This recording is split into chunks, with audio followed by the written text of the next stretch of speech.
primer lugar, muy agradecida de contar con la presencia de todos ustedes.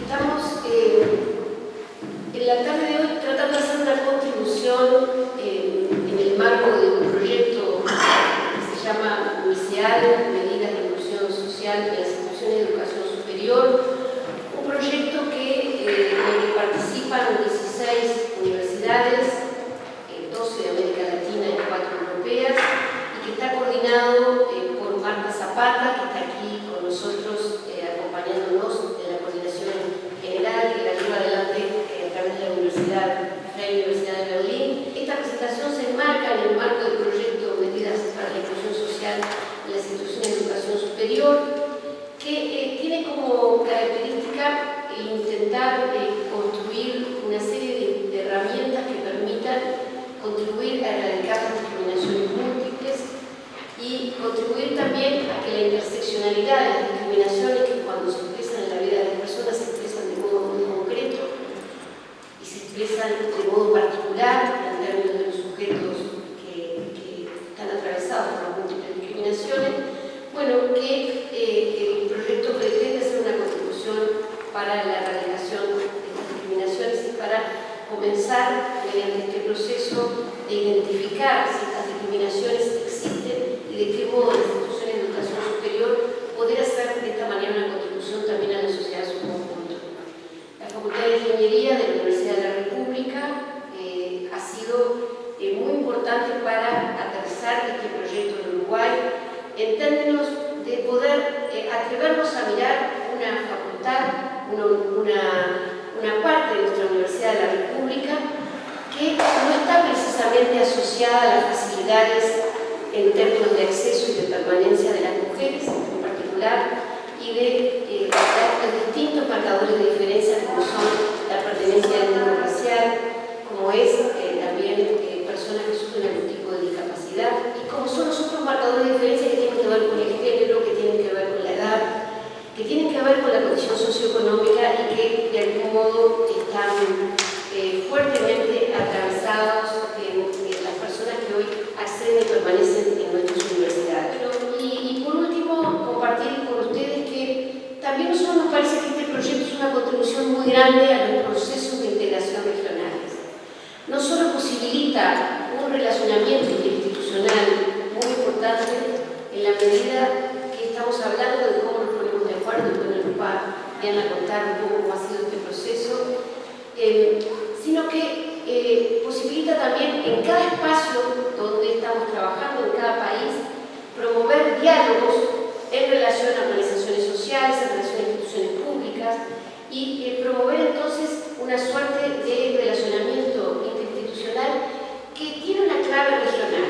Y esto nos parece, en el caso de las instituciones que participamos por América Latina, que somos 12 universidades, nos parece que también le da al proyecto un aliento sumamente importante que nos genera con mucha esperanza de poder realmente realizarlo de modo que llegue a cumplir con los objetivos más importantes. Dentro de esos objetivos yo señalaría dos objetivos que son: uno tiene que ver con el observatorio que ustedes ven por aquí, el Observatorio Internacional de Inclusión Social y Equidad en la Educación Superior.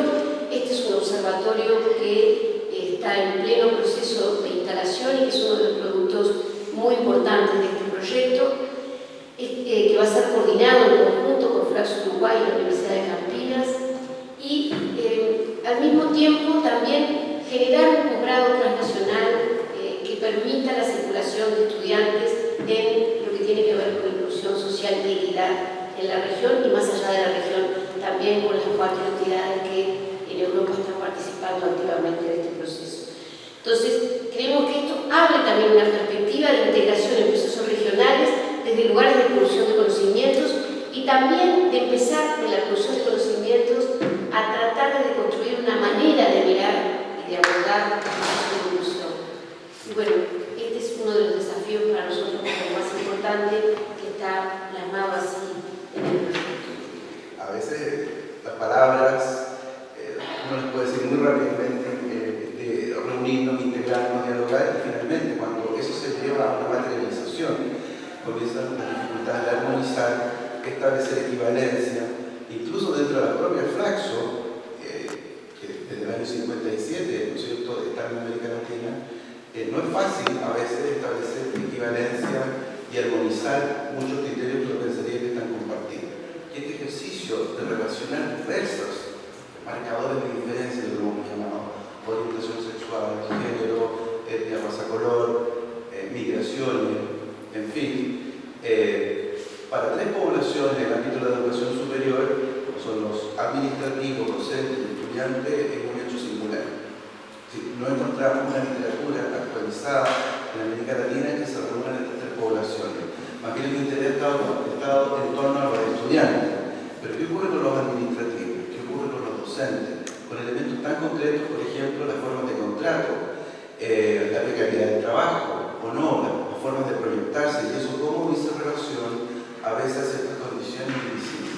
Otro elemento de la invitación a la lectura es tener no solamente en cuenta los datos que existen, también las ausencias. Por lo tanto, también es una invitación a investigar.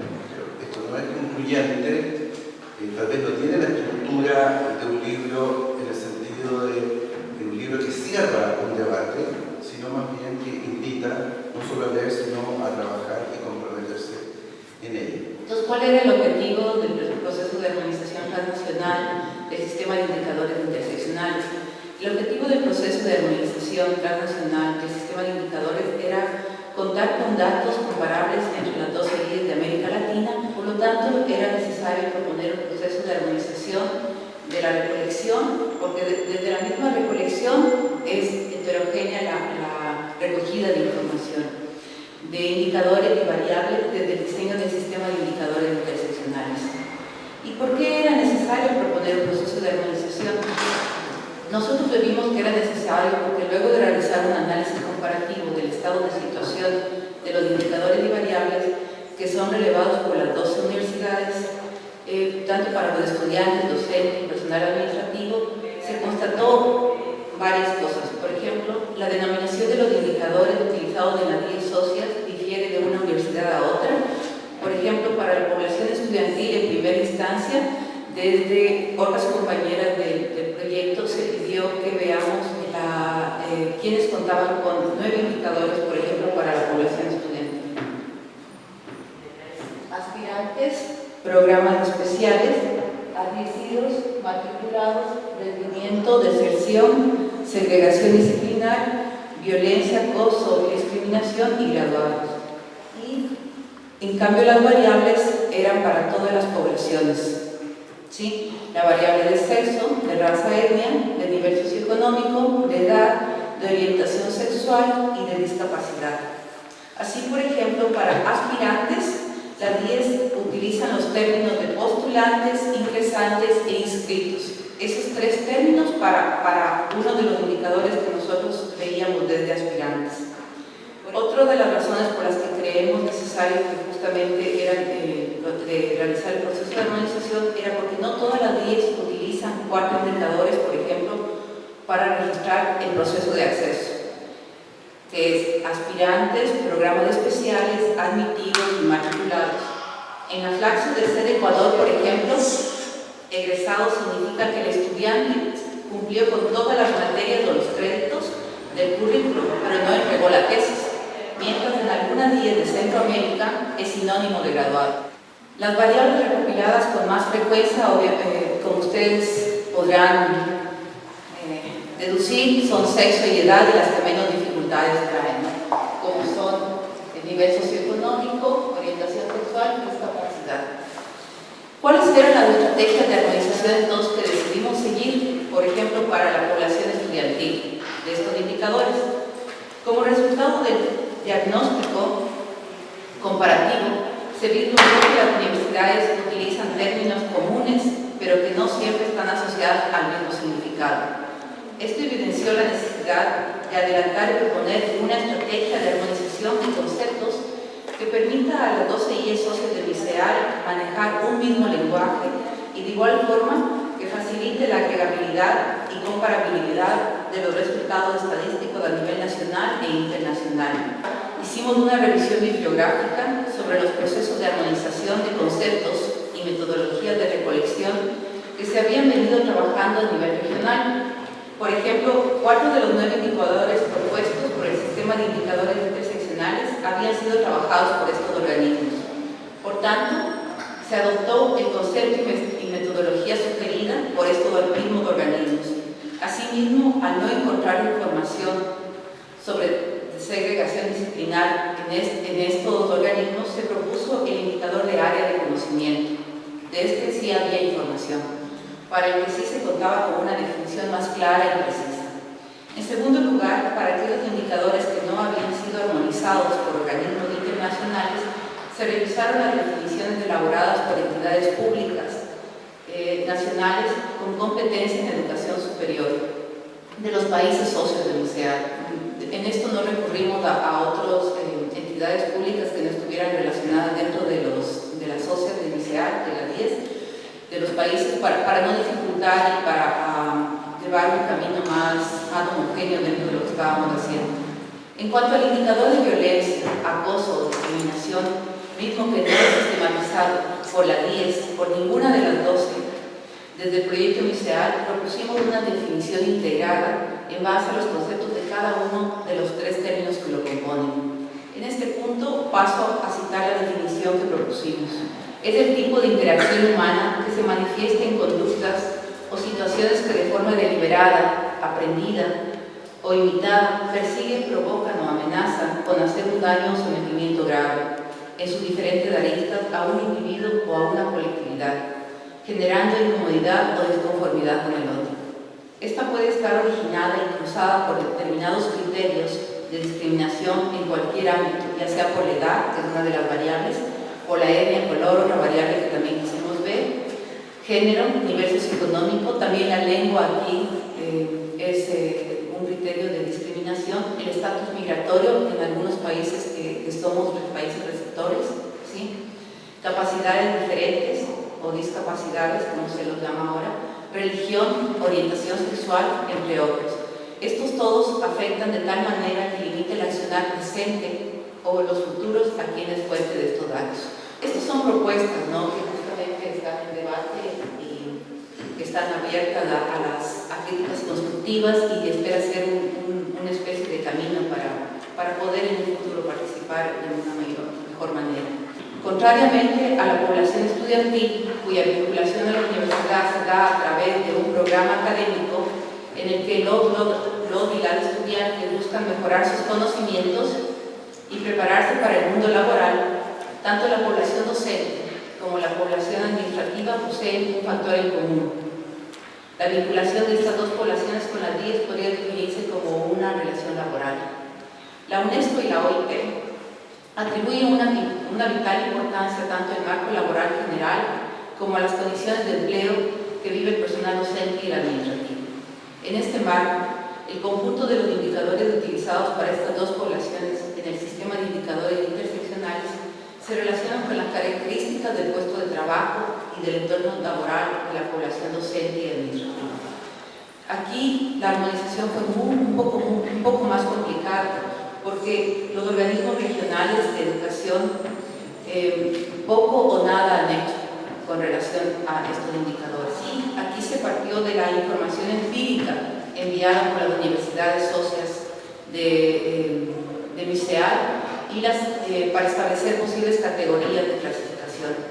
Esto podía permitir una mejor comprensión para en los diferentes contextos y la vulnerabilidad que puedan o no tener la población tanto docente como administrativa.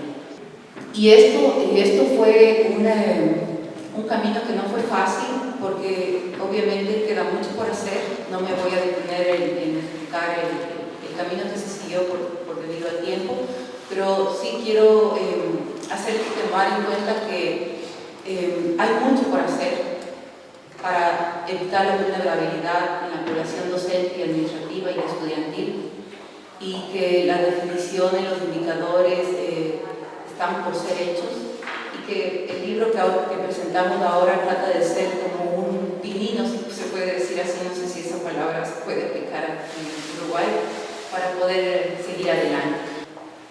Al igual que para los indicadores, se hizo un diagnóstico de la situación actual en la recolección de las variables. La mayoría recopilan sexo y edad, en eso no hubo ningún problema, todas recopilaban esa información.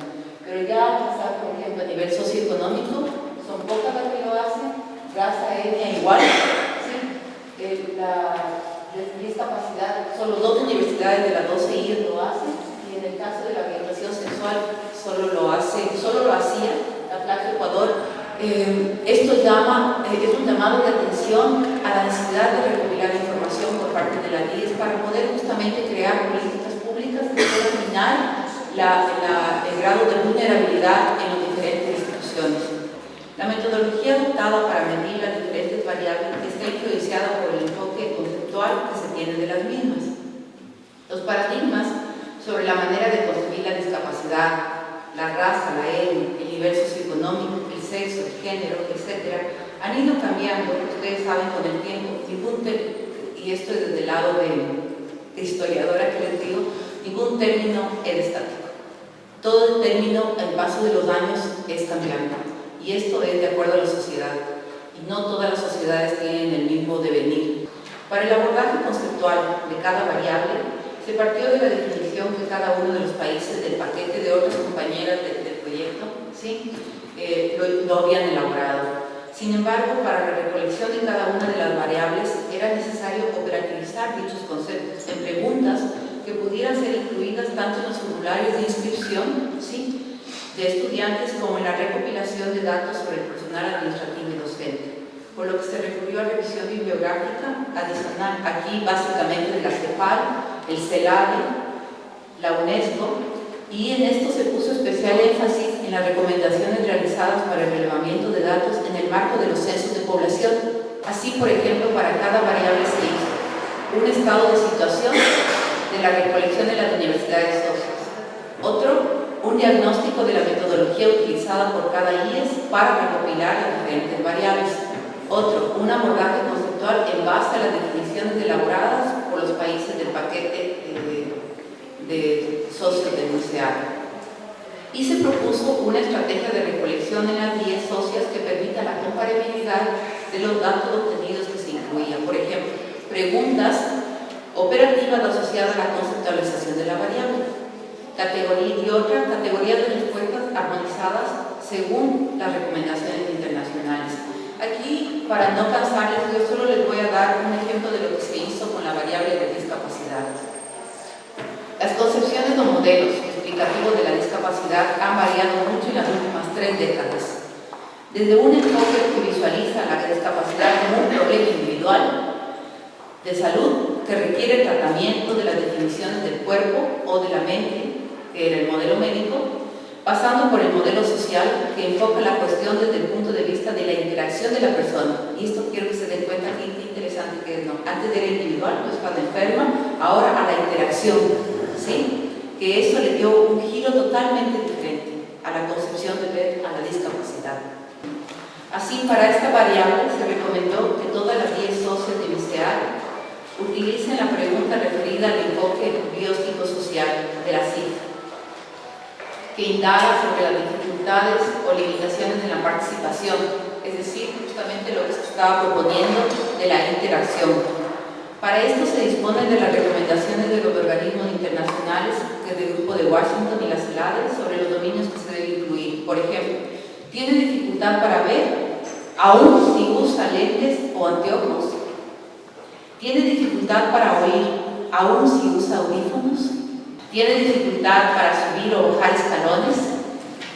¿Tiene dificultad para recordar, concentrarse, tomar decisiones o comunicarse? Y esto no necesariamente, quiero hacerles caer en cuenta, tiene que ver con la edad. ¿Sí? Para nada, porque hay justamente personas que puedan ser de la tercera edad o quinceañeras que no muchas veces recuerdan. Y esto también nos da un análisis de lo que podríamos o no hacer. Justamente lo que dijo Gabriel, de las ausencias que son mucho más discriminatorias que lo que se dice. La experiencia de los países que han incorporado esta práctica en sus censos revela una mejor captación de la prevalencia de discapacidad al contabilizar también a las personas con limitaciones leves. La armonización de la información permitirá realizar análisis comparativos a nivel regional y desde esta plataforma convocar a la elaboración de políticas públicas que ayuden a revertir los procesos de discriminación y exclusión de las diferentes poblaciones de la comunidad académica. Muchas gracias.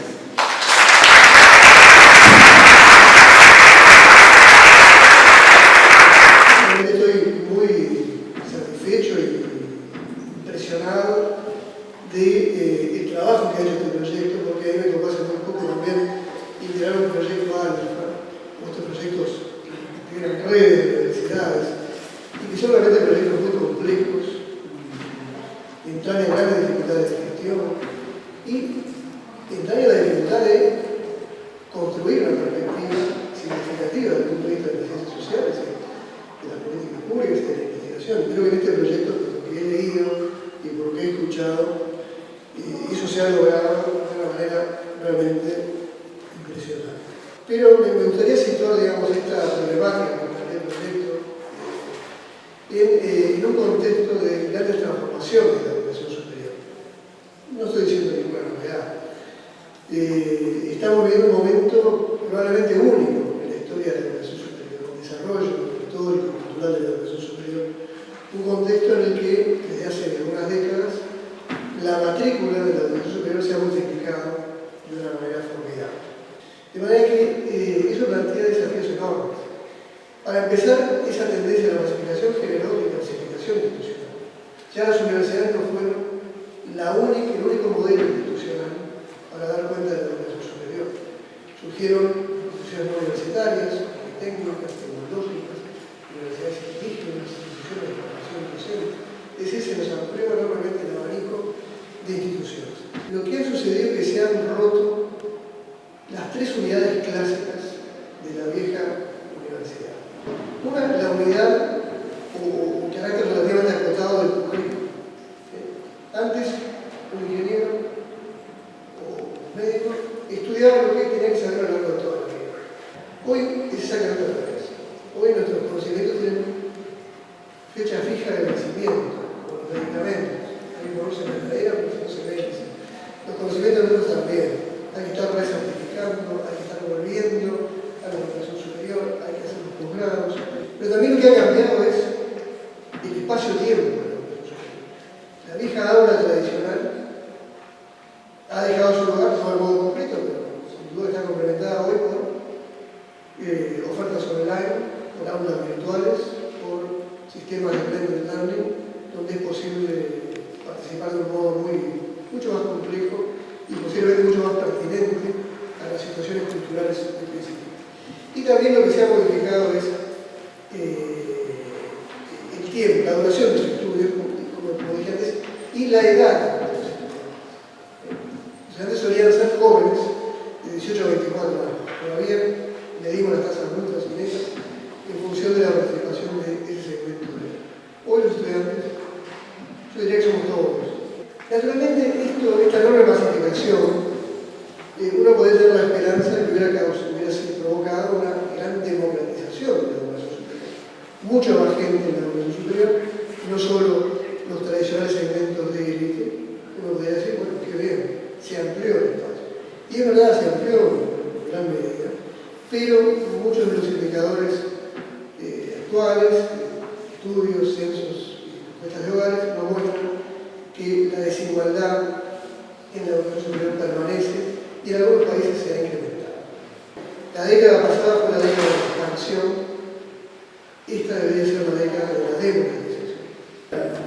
La proposición de estos indicadores me parece que llega en el mejor momento, el momento en que es necesario diseñar políticas regionales, ya no solo políticas vinculadas a los estados nacionales. Este proyecto es muy importante en ese sentido, es un proyecto importante por su carácter exhaustivo, por cómo ha trabajado con la heterogeneidad que aparece, especialmente en la ponencia italiana, solamente en estas pocas instituciones que integran el proyecto, imagínense, en el conjunto de las instituciones. Me parece que el proyecto ha sido muy exitoso, ha sido un aporte realmente relevante, significativo, pero es un proyecto que pasó y quien se acuerda, creo que acá hay referencias, indicadores, propuestas muy relevantes. Yo diría que para el futuro, el desarrollo posible de estas cosas, en alguna medida pasa por lo que señalaba Diana, la coordinación con estas grandes tecnoburocracias públicas internacionales, la UNESCO y otras que compilan indicadores muy relevantes. Pero también se me ocurre que podríamos intentar examinar la consistencia de estos indicadores entre instituciones más homogéneas que las que tendrán el proyecto, sin buscar identificar si en las instituciones municipales, si en las instituciones confesionales, si en las universidades indígenas, estos indicadores tienden a tener un grado de lógica convergente. Yo les quiero felicitar y agradecer muy especialmente que me hayan invitado a compartir con ustedes.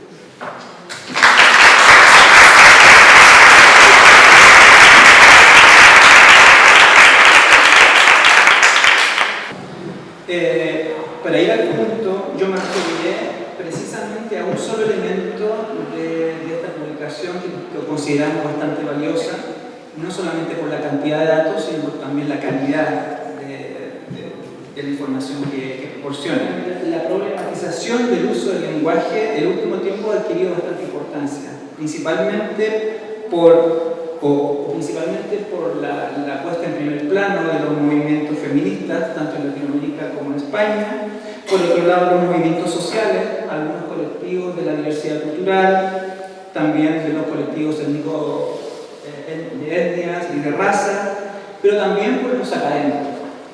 Esta problematización del uso del lenguaje ha llevado a ciertos consensos. Entre ellos es que el uso del lenguaje no es neutro y es contextualizado en las culturas de las diferentes lenguas. Es decir, representamos el mundo y nos representamos a nosotros mismos en el mundo. Y también representamos a los sujetos con los cuales convivimos. Y con ello también aplicamos apreciaciones de diferente índole. Un segundo punto de consenso en esta problematización es que el uso del lenguaje excluye, oculta, subordina, infravalora no solamente a las mujeres, sino también a los diversos colectivos sociales que he mencionado anteriormente. Las políticas públicas y las políticas internacionales se han interesado por implementar medidas de inclusión social, justamente proponiendo una etiqueta que podríamos asociar con varios términos, principalmente en lo que se llama lenguaje inclusivo, pero también en lo que se llama comunicación inclusiva o también comunicación incluyente. ¿Cómo se excluye con el lenguaje? Dos maneras. Si tuviéramos que hacer una síntesis muy brevemente acá, tal vez un poco exagerada, cuando no se nombra, cuando los colectivos se invisibilizan al no nombrarlos. Este supuesto que hay detrás corresponde a que el nombrar lo que se nombra, lo que no se nombra no existe, lo que sí se nombra existe. Otra manera de excluir es cuando sí se nombra, pero con formas desvalorizantes, estereotipadas, en relación a la dependencia relacional de algún tipo, con términos adquiridos en nuestras lenguas y costumbres culturales. Hay vocablos que lastiman. Desde el año 1987, principalmente la UNESCO comienza a relevar esto, la importancia de que el lenguaje puede ser sexista. UNESCO, CEPAL, Unión Europea han establecido una serie de recomendaciones acerca de la adopción e implementación de un lenguaje inclusivo para la gestión de la información y la comunicación. Quisiera leer solamente uno de los artículos que se redactaron en la última conferencia regional sobre la mujer en América Latina y el Caribe el año pasado, el año 2013. 46, numeral 46, fomentar desde el Estado y el sector privado medidas legislativas y educativas para erradicar y penalizar contenidos sexistas, estereotipados, discriminatorios y racistas en los medios de comunicación, softwares, y juegos electrónicos, así como promover el uso de imágenes positivas y los aportes de las mujeres a la sociedad e impulsar desde las mismas instancias relaciones y responsabilidades igualitarias entre hombres y mujeres. Por último, el punto 93, definir, y aquí principalmente por el proyecto en el cual estamos compartiendo, y esta obra forma parte del proyecto MISEAD, definir y desarrollar políticas públicas contra la discriminación y acciones afirmativas sobre la base de un enfoque interseccional que abarque la lucha contra el sexismo, el racismo, el etnocentrismo, la homofobia y la lesbofobia. Estos aportes, como de reflexión acerca del lenguaje, el lenguaje inclusivo, no está ajena tampoco a problemas, a cuestionamientos y dificultades. Por ejemplo, muchas de las guías, y esto lo hemos detectado nosotros en Flaxo Chile, que hemos comenzado una línea de trabajo sobre el lenguaje inclusivo, muchas de las guías son elaboradas por expertos sin la consulta de los grupos de los cuales nos estamos refiriendo, de los propios colectivos incluidos. Es decir, hay un conocimiento experto también que se impone como yo sé cómo nos tenemos que nombrar. Y muchas veces estos conocimientos científicos, con lo violento que pueden ser, circulan hacia otro tipo de políticas públicas. El concepto de lenguaje inclusivo, quiero resaltar este aspecto, es principalmente político. De políticas públicas, políticas internacionales y políticas lingüísticas. Número 2. Algo que puede ser más evidente, la resistencia de las instituciones, de los grupos, a incluir por reflexiones acerca de cómo nos relacionamos con nosotros a través del lenguaje, cómo nos nombramos. Y tiene también que ver con resistencias también con respecto a la naturalización de términos que hemos adquirido también en nuestra cultura. Y número 3, los problemas con las reglas y recomendaciones de estas mismas guías fomentadas por las políticas internacionales, como por ejemplo a un nivel sintáctico, gramatical, el uso o la imitación del genérico masculino que se considera excluyente, que muchas veces trae problemas de fluidez, es decir, los, las, etc. Pero también a nivel tal vez más descuidado en este tipo de producciones científicas también, que es el nivel del discurso, que es otro nivel, que no es el gramatical, que son las denominaciones, es el léxico que adoptamos, es la forma, son los diálogos, es las interacciones, que son mucho menos evidentes, mucho más implícito ahí el estereotipo, la discriminación. Y aquí llego al libro, a esta publicación que ha surgido del grupo del proyecto MISEAD. En este estudio hay una referencia no solamente a las nominaciones, como decía Diana, no solamente a la denominación de los indicadores, sino que también a la utilización del lenguaje sexista. Aunque esta parte del texto parece ser muy breve, es muy importante. Primero, porque dentro de los hallazgos es que no estamos poniendo mucha atención en las universidades a cómo nos relacionamos. Pero podríamos extender esta reflexión hacia otros ámbitos de la universidad. ¿Qué está pasando en las clases con los docentes y los estudiantes? ¿Qué está pasando con el personal administrativo? ¿Qué está pasando también con el personal docente y alumnado? Estos datos nos proponen también la idea de que podemos establecer o proponer o elaborar investigaciones con metodologías comparativas a nivel latinoamericano. Eso es una ausencia. Y en este sentido yo creo que esta publicación da un gran aporte. Sin embargo, también esta publicación deja ausencia, como decía Gabriel otra vez. También nos deja algunas reflexiones que podríamos nosotros plantear, como por ejemplo, si esto del genérico masculino siempre excluye, es decir, siempre excluye, siempre es excluyente el que estemos utilizando el genérico masculino. Por otro lado, el que sí haya un genérico masculino y femenino, ¿significa que no se está discriminando? Es decir, ¿lo gramatical es suficiente para decir que se excluye o no se excluye?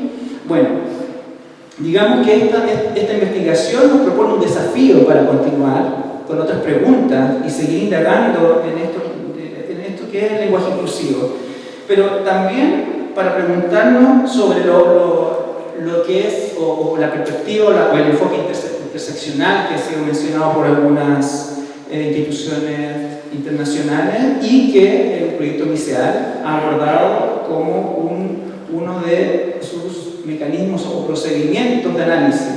¿Para qué el lenguaje inclusivo entonces, para terminar? Para evitar reproducir desigualdades heredadas, creadas, fabricadas, para instalar, promover un trato respetuoso e igualitario, pero también, muy especialmente, y a veces un poco olvidado por algunos autores y especialistas, que sobre todo es un mecanismo, procedimiento, forma de resistencia y de cambio social de los propios grupos colectivos. En otras palabras, el lenguaje es poder y el nombrar nos importa. Gracias.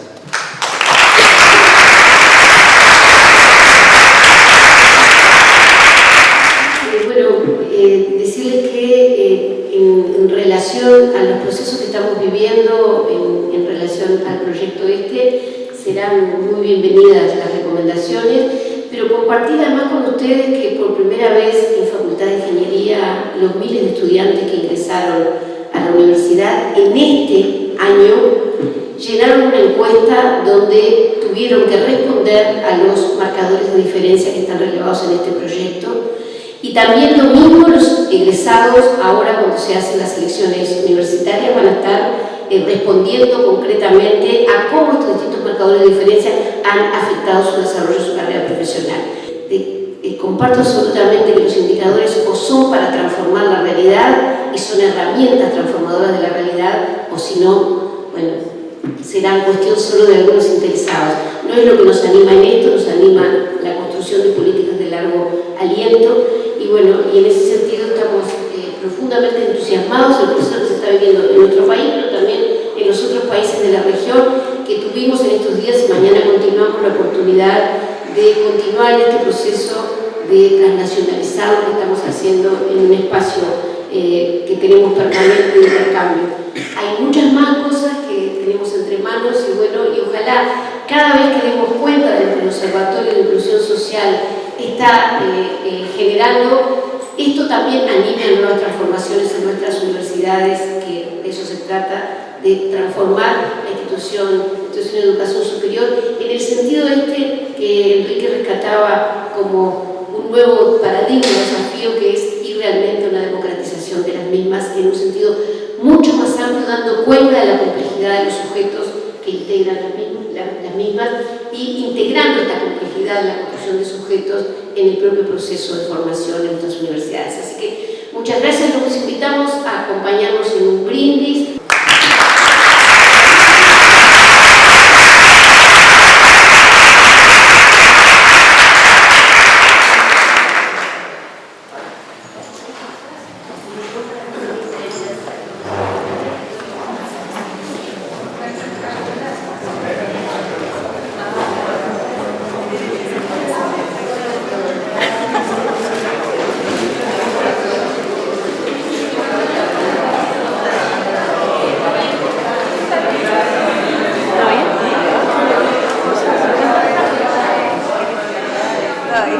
Perfecto.